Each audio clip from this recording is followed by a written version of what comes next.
뭐 여러분들은 교도소 생활을 해본 적이 없지요. 저도 교도소에 한번 제가 가서 하룻밤 자본 적이 있어요. 아가페 교도소 개원할 때 나도 한번 수감 생활 한번 하자 그래가지고 아가페 교도소는 굉장히 좋은 그 시설이거든요. 거기서 제가 하룻밤을 잤는데 오랫동안 교도소 생활을 하고 나온 사람들의 이야기입니다. 교도소에 들어가면 아침부터 저녁까지 욕설로 가득 찬대요. 이 욕설의 리얼리즘이라고 하는 거죠.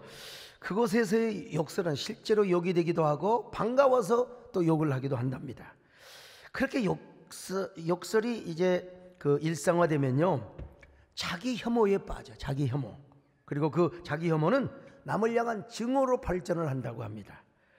그러다가 신입이 교도소에 들어오면 이제 그냥 신고식을 한다고 이불로 덮어놓고 그냥 발로 얼마나 밟아대든지 아이고 나 죽어 나 죽어. 그래서 신고식 하는 그날부터 자존감이 팍 떨어진다는 것이. 그러니까 이제 거기 있는 모든 사람들이 남의 탓을 합니다. 자기 잘못은 전혀 없어요. 마누라, 그리고 또 직장 사회 탓, 심지어는 종교 탓까지 한다는 것입니다. 내가 괜히 거기에 가가지고 말이야 내가 이런 어려움을 당했다고. 이제 이것이 일종의 껍질이 돼요. 그래서 가면이 되어가지고 이것이 그냥 자신은 사라지고 껍질과 또 뭡니까? 이런 그 가면만 막 두꺼워지는 겁니다. 두꺼워져. 이런 사람의 공통적인 특징이 뭐냐? 열등의식이 가득하고요, 자존감이 결여돼요. 그러면 낮은 자존감을 가지고 살아가는 사람은 과연 어떠한 삶을 살고 누구를 위한 삶을 살겠습니까? 이 심리학에서 자존감이라고 하는 말은요, 1890년 미국의 심리학자 윌리엄 제임스로부터 사용되었습니다. 그는 심리학의 원리라는 논문에서 자존감을 이렇게 정의합니다. 자존감은 자신을 스스로 사랑하고 존중하는 마음이다. 이걸 좀 더 구체적으로 말한다면 자존중감, 셀프 이스템이라고 합니다. 그런데 이 자존중감은 자존심과는 너무나 차이가 있습니다. 심리학 사전에 의하면 자존심이란 남에게 굽히지 않고 자신의 품위를 스스로 지키는 것이. 자존감은 달라요. 자기 인격의 절대적인 가치와 존엄을 믿는 것. 그러니까 쉽게 말하면 자존심은 상대가 있어야 돼요. 그 상대가 있으니까 내가 네한테 꿀릴 일이 뭐가 있느냐? 네만 돈이 있냐? 나도 있다 이거야. 네만 키가 크냐? 나도 구두 높다. 그래서 다른 사람보다 좀 더 뻐기고 좀 뭐라고 할까요? 프라우드한 이런 이걸 가리켜서 뭐라고 하냐면 자존심이라고 합니다. 그러나 자존감은 상대가 없어도 나 스스로 나를 존중히 여기고 내가 귀한 존재라는 사실을 깨달아요.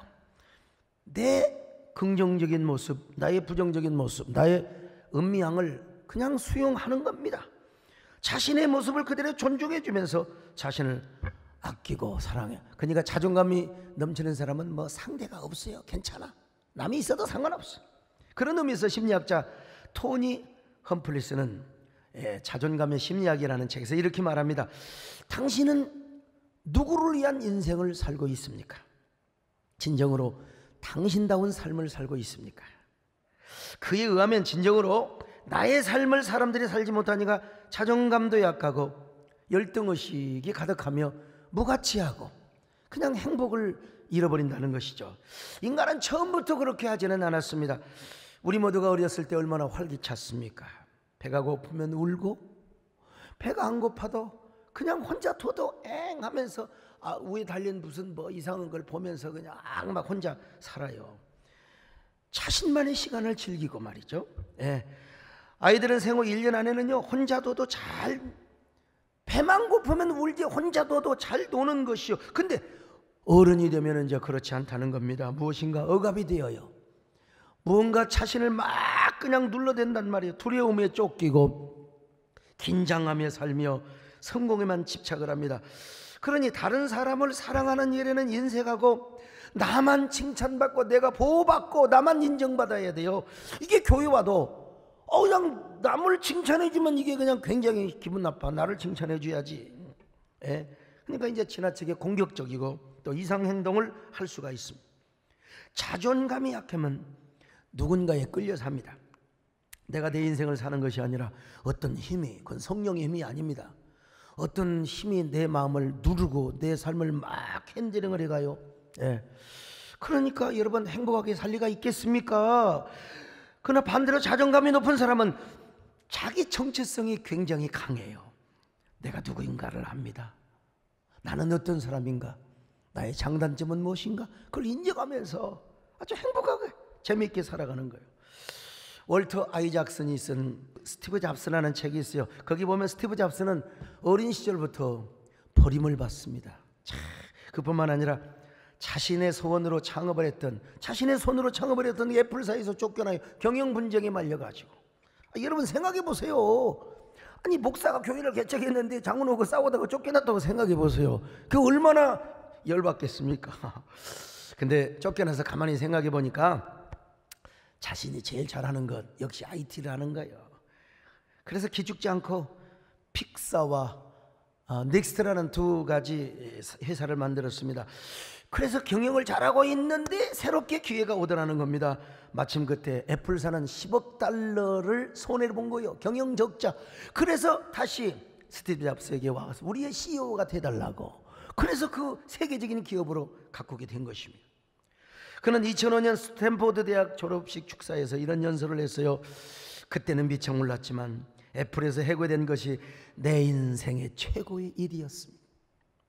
그러므로 무슨 일을 하든 자존감을 잊지 말고 자신의 창조적인 생각을 해보세요. 일은 망쳐놨어.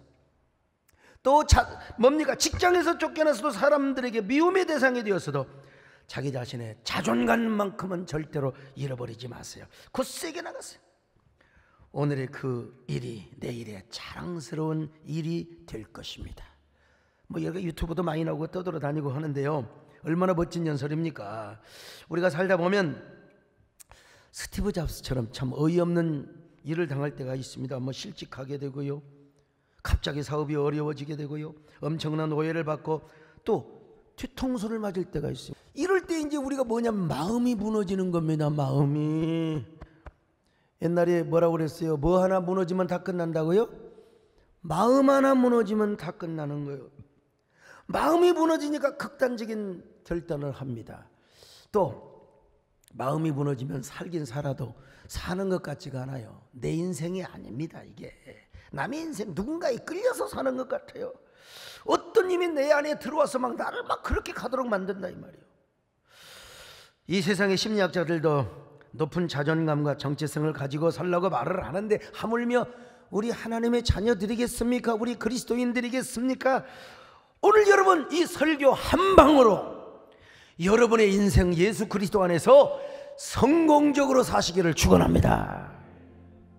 주님과 함께, 그리고 예수 그리스도 안에서 확실한 여러분의 삶. 왜? 우리는 본어게인 거듭난 사람이거든요. 나 이제 주님의 새 생명 얻은, 해끝은 지나고 새 사람, 그 생명 내 마음 강같이 흐르고, 그 사람 내게서 해같이 빛난다. 영생을 맛보며 주 안에 살리라. 오늘도 내일도 주 안에. 여러분, 일단 우리 그리스도인의 삶은 경지가 다르고 차원이 달라요. 영역이 다릅니다. 이미 우리는 새 사람으로 거듭났거든요. 그러니까 똑같이 세상에 사는 것처럼 보이지만 사는 영적 영역과 세계가 달라요. 고린도후서 5장 17절입니다. 시작. 그런즉 누구든지 그리스도 안에 있으면 새로운 피조물이라. 이전 것은 지나갔으니 보라 새 것이 되었도다. You being in Jesus Christ.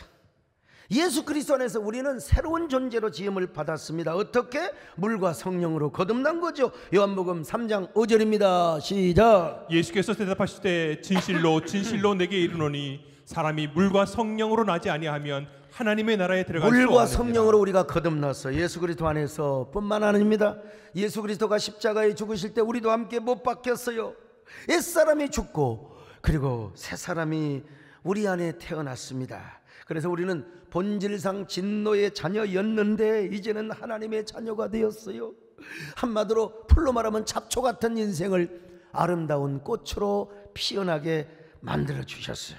그래서 이걸 아는 사람은 얼마나 자신이 예쁜 존재인가, 얼마나 자신이 아름다운 존재인가, 귀한 존재인가.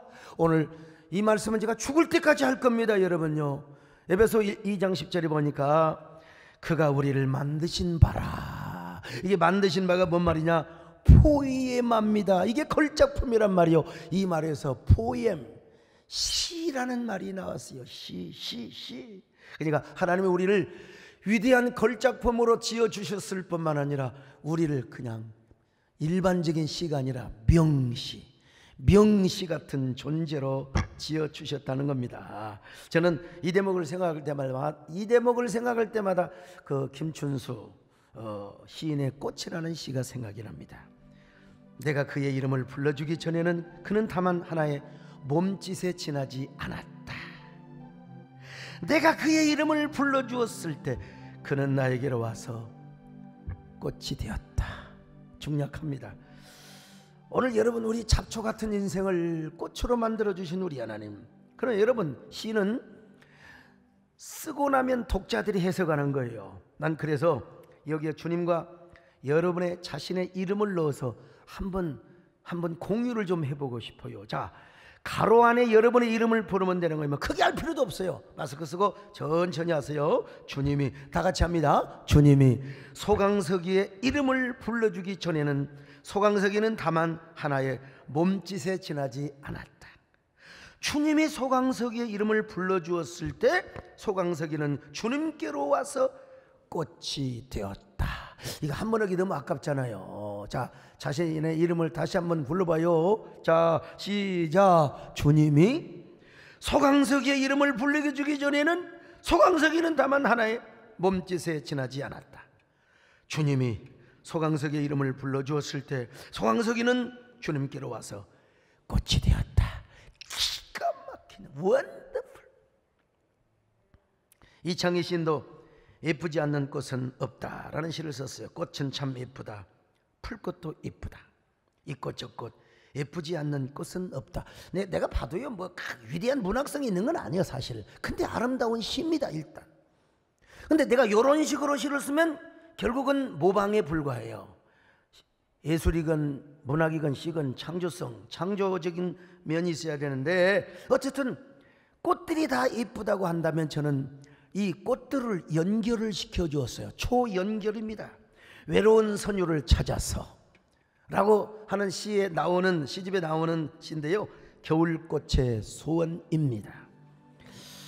봄꽃은 여름꽃을, 여름꽃은 가을꽃을, 가을꽃은 겨울꽃을 그리워하며 피는데 겨울꽃은 누구를 그리워하며 피어날까? 겨울꽃의 하얀 눈물 가슴에 담아 저 이별의 겨울숲을 지나 봄꽃으로 피우리. 봄길은 차가운 겨울숲에서 시작되고 봄의 약속은 겨울의 소원에서 시작되리니 겨울꽃의 소원, 저 눈보라 몰아치는 겨울숲을 지나 봄꽃의 약속으로 피어나리라. 제가 이걸 삼아서 갈라 콘서트의 정기호 목사님의 소원으로 제가 잘 문학적으로 이렇게 생활을 시켰습니다. 저는 여러분 뭐 이 꽃도 이쁘고 저 꽃도 이쁘다 그런 시를 쓰면 죽은 시입니다 여러분. 모든 아름다운 꽃들을 다 연결을 시켰어요. 뭐 그렇듯이 우리라고 하는 하나님의 예쁜 꽃들이 한 자리에 모일 수는 없지만 우리 모두가 예수 그리스도 안에서 초연결을 이루고 있다. 화상춤으로, 유튜브로, 세상에 오늘 유튜브 지금요, 많은 분들이 함께하고 있습니다. 유튜브로. 그리고 또 여러분 공간에서 또 각방에 모여서 우리 사랑하는 성도들, 이게 뭡니까? 우리가 하나님의 꽃으로 초연결을 하고 있다는 것입니다. 자, 우리가 진짜 하나님의 꽃으로 존재한다면 어떻게 다투고 싸울 수가 있겠습니까? 오히려 지금 같은 초갈등 사회를 화해사회로 만드는 게 여러분 우리 기독교의 역할이고 한국교의 역할입니다. 오늘 본문에도 주님께서 우리에게 뭐라고 하셨어요? 화목하게 하는 직분을 주셨다고 말씀합니다. 고린도후서 5장 18절입니다. 시작. 모든 것이 하나님께로서 났으며 그가 그리스도로 말미암아 우리를 자기와 화목하게 하시고 또 우리에게 화목하게 하는 직분을 주셨으니. 자, 그렇습니다. 우리는 화목하게 하는 직분을 받은 사람입니다. 여러분, 남과 화목하고 그리스도 예수와 하나님과 화목하려면 내 안에 어두운 디프레스가 없어야 돼요. 뭔가 나한테 와서 막 강박하게 하고 뭔가 나를 와서 막 그냥 디프레스하고, 여러분 이런 사람은 막 부정적인 자아가 형성이 돼요. 내 안에 창조적인 자아가 형성이 돼야 되는데, 여러분 자존감을 높이고 자기 정체성을 분명히 해야 돼요. 그래야 나도 사랑하고 주님도 사랑하고 이웃도 사랑할 수가 있는 것입니다. 나도 축복하며 남도 축복하며 살아갈 수가 있단 말입니다. 그러나 아무리 예수를 믿어도요, 그 받은 상처가 지워지지 않고 부정적 자아가 자리 잡고 있으면요, 누구를 못 잡아먹어서 환장이야. 그냥 안달부달입니다. 그냥 끊임없이 누군가를 백바이팅 해야 돼요. 공격하고 비난을 해야 돼요. 그렇지 않고는 못 살아요.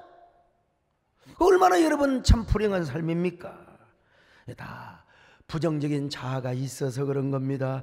여러분, 무언가의 힘에 끌려서 그런 거예요. 그래서 이런 노래가 있잖아요. 여러분요, 아시죠? 내 속에 내가 너무도 많아, 당신의 실컷 없네. 내 속에 헛된 바람들로 당신의 편할 곳 없네. 이 조성모처럼 부르려니까 쉽지가 않아요. 원래는 이게 CCM이었습니다. 하덕규 씨가 복음성가로 하는 걸 바꿔가지고 나중에 불렀는데요. 그래서 사도 바울은 에베소서에서 옛사람을 버리고 새사람을 입으라고 했지 않습니까? 자, 에베소서 4장 22절로 24절입니다. 시작. 너희는 유혹의 욕심을 따라 썩어져가는 구습을 따르는 옛사람을 벗어버리고 오직 너희의 심령이 새롭게 되어 하나님을 따라 의와 진리의 거룩함으로 지으심을 받은 새 사람을 입으라. 여러분, 아무리 예수를 믿어도 옛사람의 옷을 입고 있고요, 옛사람의 소욕이 있으면 악독과 노함과 분냄과 떠드는 것과 비방하는 죄에 빠지게 되는 겁니다. 어쩔 수 없이 여러분들이 유튜브 보면서 막 어떻게 막 그냥 누구를 안달바달 못 잡아. 요즘 저도 많은 표적이 되어 있습니다. 어쨌든 간에. 근데 이 사람은 아무리 직분이 어떻더라도 옛사람의 소욕이 가득한 사람이구나 라고 생각하면 되는 겁니다. 여러분, 우리가 마음의 꽃인데, 우리 안에 성령이 충만하고 우리가 피스메이커로 살아가는데 어떻게 우리가 그렇게 할 수가 있겠습니까? 안 되지요. 그러면서 나 자신을 한번 바라보면 되는 거예요. 나는 예수 그리스도 안에서 새로 지음받은 걸작품이야. 나는 꽃이야. 나는 이 세상에서 얼마나 아름다운 존재요 꽃인가. 사람들, 젊은 사람은 잘 모르도 옛날에 이런 노래가 있어요. 호박꽃도 꽃이란게. 호박꽃도 꽃입니다. 그래서 저는 가끔 거울 앞에서 이렇게 외친다고 했지 않습니까? 야, 서목사, 너 어쩌면 그렇게 잘생겼어. 이야, 진짜 너는 예술적 걸작품이야. 너 인물 하나 끝내준다. 너의 모습을 보면 명시가 따로 없다. 그뿐 아니라 너는 어쩌면 이렇게 복스럽게 생긴 거야. 마음씨도 착하지. 그러니까 너는 샘 곁에 무성한 가지요, 요셉의 축복을 받을 사람이야. 여러분, 제가요 지금 이렇게 고상한 언어를 쓰지만 광주신학교에 그 거울 앞에서 제가 항상 그랬어요. 소강석, 너는 타입 같은 존재고 너는 여호수아처럼 담대하라. 나 혼자 그냥 보던 성경책에 제가 그걸 써놨어요. 여호수아처럼 담대하라. 너는 앞으로 큰 종 한국교회 귀하게 쓰임받을 것이다. 그걸 저희 집사람이 없앴습니다. 그걸 담아놓으면 얼마나, 이게 보여주면 얼마나 좋겠어요. 우리 마누라한테 왜 그걸 없앴느냐, 왜 버리냐고 그랬더니 사랑은 버리는 것, 버리는 것. 여러분, 우리가 이렇게 꽃으로 요셉의 샘 곁에 무성한 가지로 존재한다면 백바이팅하며 저주하며 살 수 없습니다. 언제나 남을 축복하며 살아갑니다. 그럴 때 행복한 사람이 되는 거예요. 여러분 다 그런 행복자들이 되시기를 바랍니다. 축복의 전달자가 되시기를 바랍니다. 아멘. 너는 담장 너머로 가지에 푸른 열매처럼 하나님의 귀한 축복이 삶에 가득히 넘쳐날 거야. 너는 어떤 시련이 와도 이겨내 강한 발이 있어. 전능하신 하나님께서 언제나 함께 하시니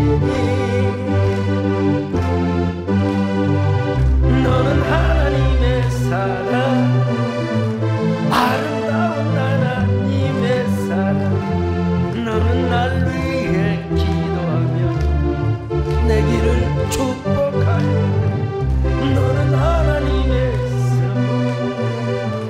사랑스러운 하나님의 열매, 주의 품에 꽃피운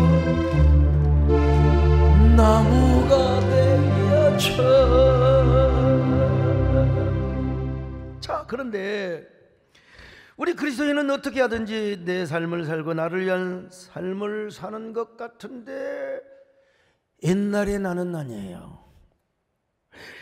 여러분, 옛날의 나, 옛사람이 나는 절대로 아닙니다. 분명히 나는 나인데 새로 태어난 나입니다. 바뀌어진 나. 왜냐하면 우리는 십자가에서 옛사람의 폐기 처분되었거든. 그리고 내 안에 누가 와 계시느냐? 주님이 와 계세요. 주님이. 그래서 주님이 내 생의 원리가 되시고 그리고 삶의 원리가 되시며 내 인생의 주인이 되시는 것입니다. 그래서 이제는 내가 산 것이 아니라 내 안에 그리스도께서 사는 거요. 갈라디아 2장 20절입니다. 시작. 내가 그리스도와 함께 십자가에 못 박혔나니 그런즉 이제는 내가 사는 것이 아니요 오직 내 안에 그리스도께서 사시는 것이라. 이제 내가 육체 가운데 사는 것은 나를 사랑하사 나를 위하여 자기 자신을 버리신 하나님의 아들을 믿는 믿음 안에서 사는 것이라. 야, 여러분, 그럼 이제 어떤 사람이 이렇게 질문할지 모르죠. 아니, 언제는 내가 산다고 해놓고 또 내 안에 예수님이 와서 산단 말이 도대체 그 무슨 말입니까? 여러분, 나라고 하는 껍데기는 그대로 있습니다. 소강석, 배정용, 소강수 껍데기는 똑같아. 예수 믿는다고 뭐 얼굴이 달라지고 갑자기 쌍꺼풀이 생기고 뭐 갑자기 그냥 광대뼈가 들어가고 그런 거 없어요. 그 사람은 똑같은데요, 알맹이가 바뀌었어요. 알맹이가. 다시 말하면 속사람이 바뀐 것입니다. 이걸 뭐라고 하느냐? 예수 그리스도 안에서 자를 교환하는 거예요. 자 교환 사건. 체인지가 아니라 익스체인지. 나라고 하는 옛사람은 십자가에서 완전히 폐기쳐 본다고요. 내 안에 새로운 자가 태어났습니다. 근데 요 속사람은 주님 없이는 살 수가 없습니다. 주님이 나의 삶의 원리가 되시고 왕이 되시고 주인이 되신다 이 말이요. 그러니까 이런 우리는 주님 없이는 살 수가 없어. 여러분, 해가 없어도 살 수 있고 달이 없어도 살 수 있고 물이 없어도 살 수 있지만 여러분, 주님이 없이는 살 수가 없다 이 말입니다. 할렐루야. 주님 없이는 못 살, 교회 없이는 못 살, 예배 없이는 못 살아, 은혜 없인 못 살아. 그럴까요? 사랑해, 사랑, 예수님을 사랑해. 이 생명 이 마음을 다 바쳤어. 예수님을 사랑하면 아멘합니다. 이 세상 주님 없이 어이 살 수 있나요? 다른 사람 몰라도 주님 없이 난 못 살아요. 자, 이런 사람은 이제 사는 목표가 다릅니다. 미션이 따로 있어요. 그래서 사는 목표가 이제는 내 자신이 아닙니다. 예수 그리스도를 위해 사는 겁니다. 예수 그리스도가 내 안에 오셔서 내 삶의 원리가 되시고 왕이 되셨거든요. 그러니 내가 사는 것도 그리고 죽는 것도 주님을 위해서. 그래서 바울은 뭐라고 그랬어요? 내가 뭐라고 합니까?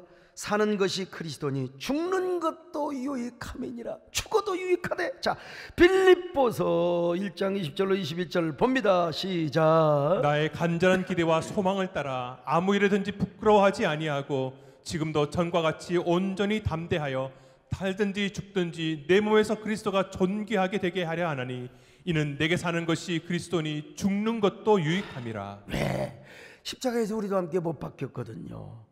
주님이 내 안에 오셨어요. 주님이 나의 삶의 원리예요. 그리고 주님이 나에게 미션을 주었다니까요. 그래서 바울의 고백대로 우리는 주님을 위해서 사는 것입니다. 할렐루야. 내가 그리스도와 함께 십자가에 못 박혔나니 그런즉 이제 내가 산 것 아니요 오직 내 안에 예수께서 사신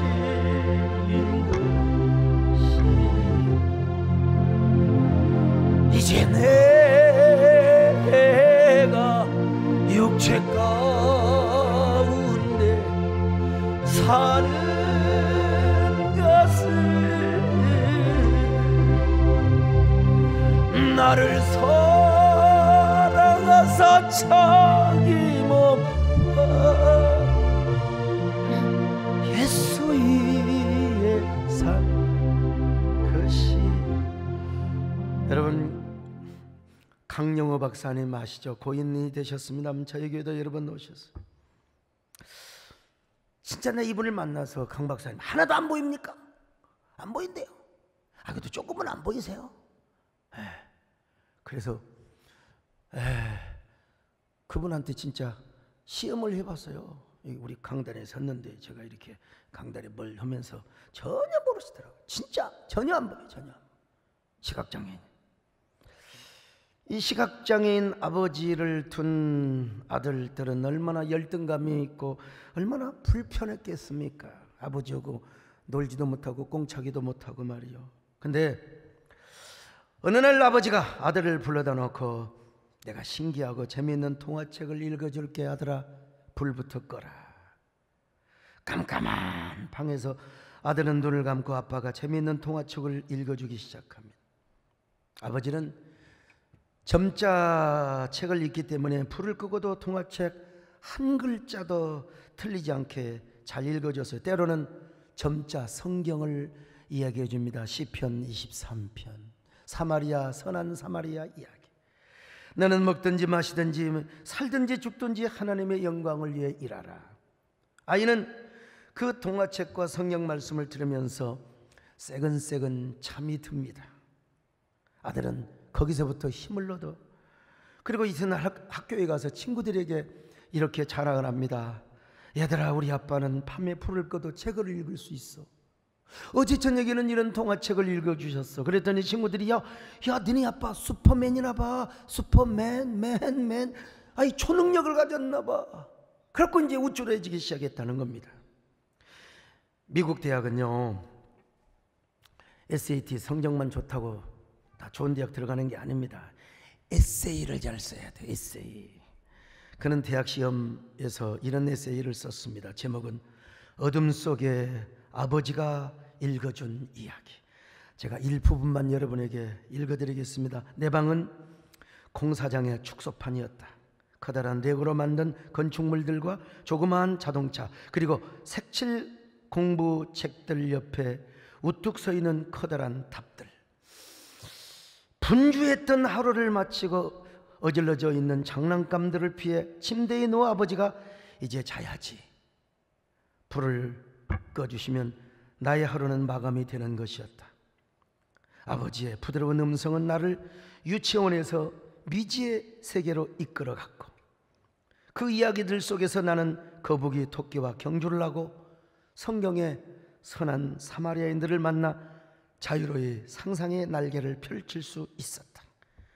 그저 간간히 들려오는 아버지의 책장 넘기는 소리가 방해가 될 뿐이었다. 어느 날 아침 나는 내 상상의 나래를 펼쳐주던 아버지의 마술책을 열어보았다. 그게 점자 책이죠. 내 상상의 뿌리인 그 책에는 그림도 글자도 없이 올록볼록하게 튀어나온 점들만 가득할 뿐이었다. 점자 페이지 위에 나의 작은 손을 얹어놓고 이리저리 더듬어 보며 아버지는 어떻게 이것을 읽으실까 생각해보기도 했지만, 어린 시절 나로서는 아버지를 도무지 이해할 수 없는 일이었다. 그 순간 나는 한 가지를 깨닫게 되었는데, 그때까지 나는 아버지가 앞을 보지 못하는 시각장애인이라는 사실을 생각해 본 적이 없었다는 것이다. 아버지가 앞을 보지 못한다고 해서 내가 잃은 것은 아무것도 없었기 때문이다. 나의 아버지는 외모로 보면 장애인이다. 나는 아버지 같은 장애인을 고치기 위해 의사가 되어야 한다. 그래서 더 넓은 세상을 보게 해야 한다. 나는 아버지와 같은 시각장애인을 고치기 위해 안과 의사가 되겠다. 여러분, 이 에세이 전문을 읽고요, 입시 사정관들이 다 울었답니다. 그래서 그는 아버지 스토리와 관련된 이 에세이 하나로 하버드 대학교 의과대학에 합격을 합니다.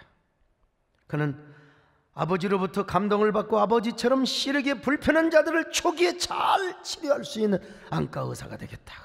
그걸 미션으로 삼아서 3만 명이라고 하는 사람을 앞을 보게 해주었다는 겁니다. 요즘은 의술이 굉장히 발달이 되어 있지 않습니까? 아버지 때문에 그는 그 개안 수술, 이 미션을 가지고 자랐다는 것이요. 그리고 한 아다들은 변호사가 되어서 상원의원의 보좌관을 하고 있는데요. 오늘 우리 여러분들은 어떻게 살아야 하겠습니까? 여러분에게 어떤 미션이 있으십니까? 그 미션은 하나님을 기쁘시게 하고 하나님께 영광을 돌려야 한다는 사실을 아셔야 됩니다.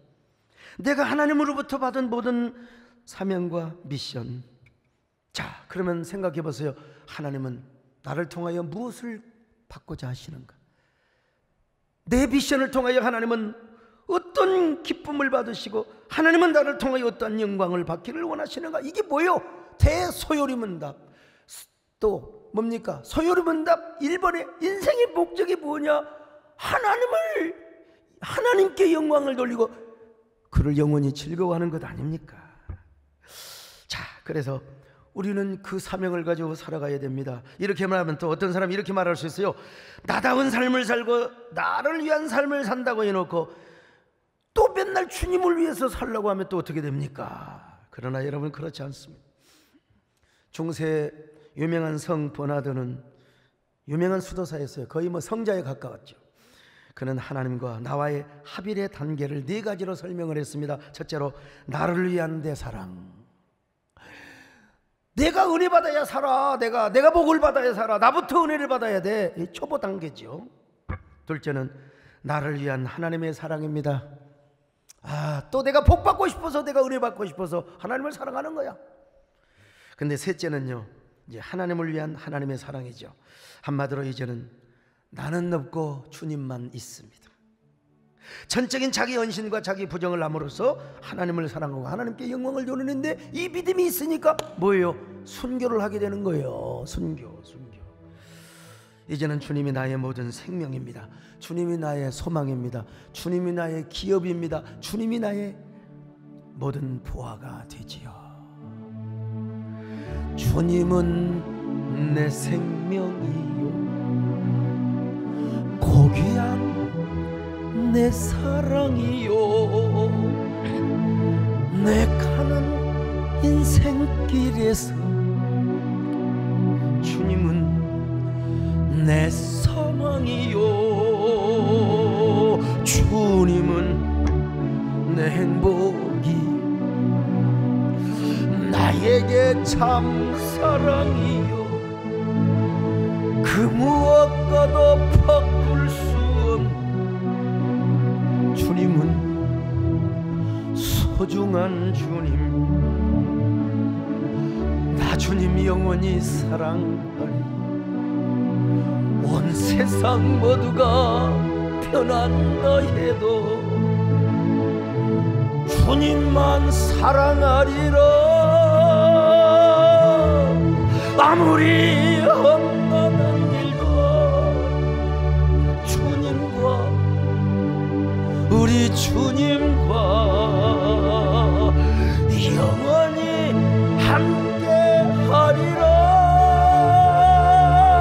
가리라 가서 영원토록 우리 주님과 함께 살리라 우리 주님과 함께 살리라 여러분 모두 이런 삶을 사시기를 축원합니다. 근데 이것으로 끝나는 게 아니요 다음 단계가 있어요. 이제는 하나님을 위한 내 사랑의 단계입니다. 하나님을 위한 내 사랑이라니요 여러분 나를 위한 내 사랑 차원이 달라요. 똑같은 내 사랑인데 이건 뭐냐 하나님을 위한 내 사랑입니다. 나를 사랑하는 것이 하나님을 사랑하는 거요 하나님을 사랑하는 것이 또 나를 사랑하는 것이요 이제는 하나님의 영광을 위하여 내가 건강해야 됩니다. 밥 먹기 싫어도 여러분 찬물에다가 밥을 말아 먹으면서 하나님 내가 주님의 영광을 위하여 밥을 먹습니다. 백신 주사 맞아도 아파도 내 주님 위하여 병 걸려 죽지 않게 하여 내가 백신을 맞습니다. 우리 박종 목사님은 지난번에 화이자 2차 맞고 그냥 쭉 뻗어버렸어요. 여러분 저는 2차 맞고도 딱 가서 턱걸이를 15개 딱 했다는 거 아닙니까? 우리 젊은 목사들한테 내가 과시를 하고 싶어서 그런 거지. 여러분 나를 위해서 돈도 저축해야 되고 하나님을 위해서 여러분 집도 사고 여러분 자녀들을 잘 키워야 됩니다. 이게 바로 하나님을 향한 내 사랑입니다.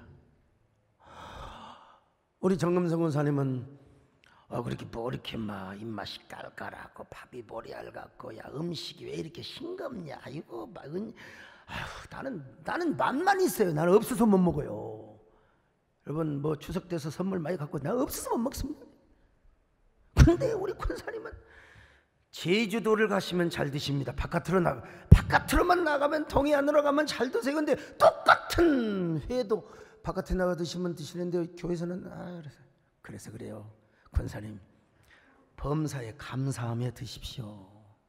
감사를 하세요. 먹든지 마시든지 하나님께 영광을 돌리라고 그러는데 하나님 영광을 위해 드세요. 이게 뭐요? 하나님을 향한 내 사랑인 것입니다.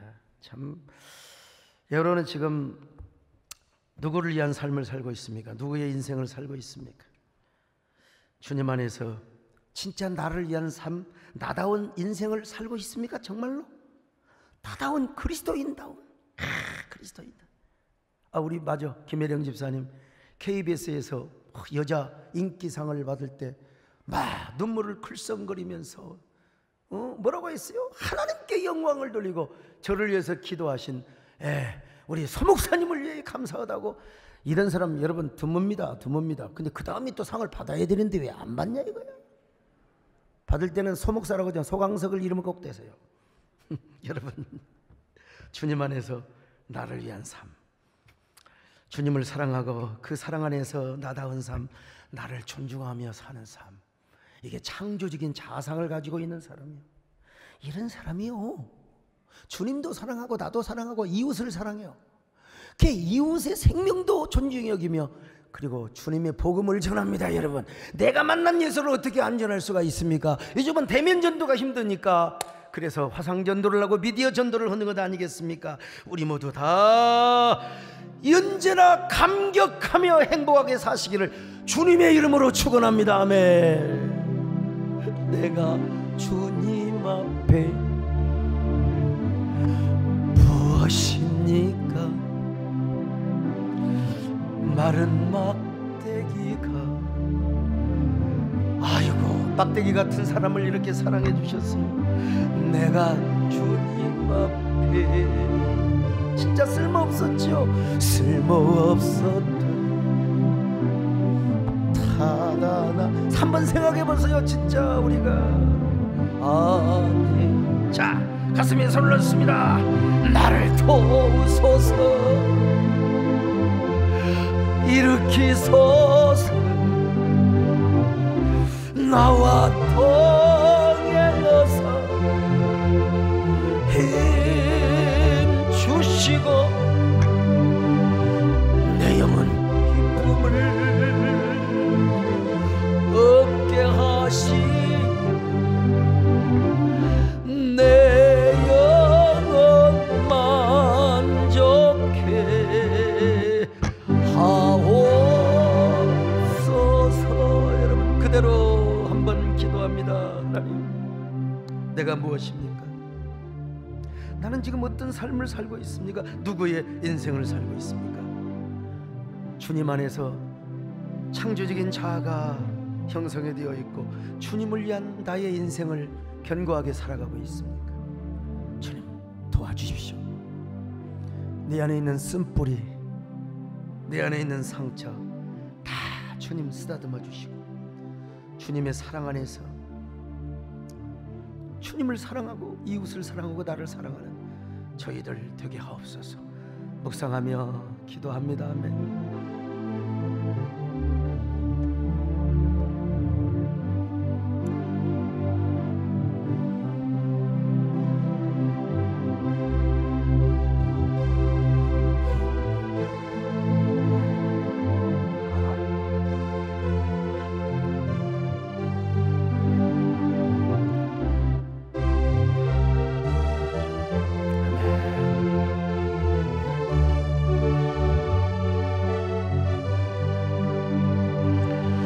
내 영혼 기쁨을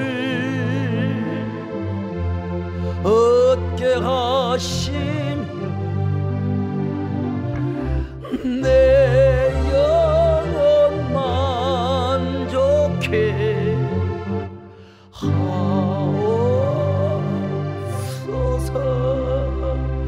하나님 고맙습니다. 우리를 구원하여 주셔서 감사하고 거듭나게 하셔서 감사하고 주님이 우리 안에서 삶의 원리가 되시고 생의 원리가 되어 주셔서 감사합니다. 주님이 없이는 살 수 없는 새로운 존재가 되어 주셔서 정말 감사합니다. 이제 주님이 주시는 미션을 가지고 나다운 삶을 살며 나의 정체성을 가지고 자존감을 높이며 우리가 가야 할 사명의 길을 잘 걸어가게 하여 주시옵소서. 화상줌으로 유튜브로 오늘도 3천 수백 명 이상이 유튜브로 함께 하셨습니다. 주님, 유튜브에 함께 하시는 분들도 동일하게 기도하게 하시고 동일한 은혜가 있게 하여 주시옵소서. 예수님의 이름으로 기도 올려옵나이다. 아멘.